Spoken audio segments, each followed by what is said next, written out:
What's up guys, my name's Chris Davis. I go to college in New York City. I'm in a class called documentary filmmaking, and our final project is to create a 3 to 5 minute documentary, and it's due in 24 hours. Now kids, do not try this at home. I do not recommend this kind of procrastination. This assignment was literally given to us at the beginning of the year, and because of my own laziness, I've waited until now. But with the right preparation, this can be done in 24 hours, and I'm gonna share my process with you of how I was able to create this documentary from start to finish in one day. Step 1, get inspiration. Part of the assignment was to create a documentary that imitates the filmmaking style of one of the documentaries we watched this year. We watched about 12 documentaries, so the first thing I'm gonna do is look back through all of those films and see what I like, what I don't like, and I totally recommend this for you. If you don't know where to start with your video, go on YouTube, type in some keywords of what kind of video you're thinking about making, and just start watching and getting ideas from the videos that you see. Step 2, the idea. The documentary I liked best is one called News from Home. It's a documentary created by Chantal Ackerman filled with beautiful still shots of New York City in 1976. While the footage plays, we hear his mother reading all the letters she has mailed him from home, talking about how much she misses him and everything going on back home. It really captures the emotions of urban alienation and that disconnect from your family that just happens when you move to a big city.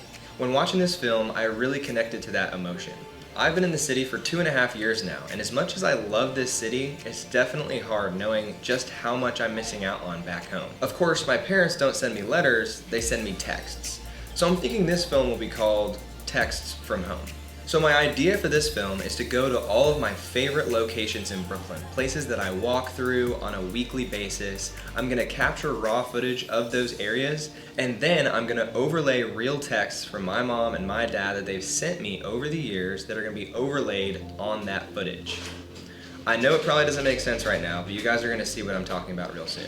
Step 3, planning. The most important part of any video is pre-production. Before I shoot anything, I always make a shot list. Normally, I do a lot more research and write down a lot more information, but because this shoot is so simple, I'm just gonna drop a simple shot list into the Reminders app on my phone.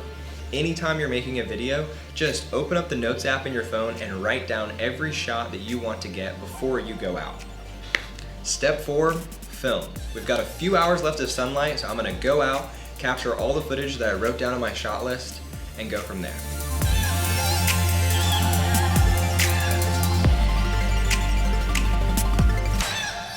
What's up guys, I just got back to the apartment.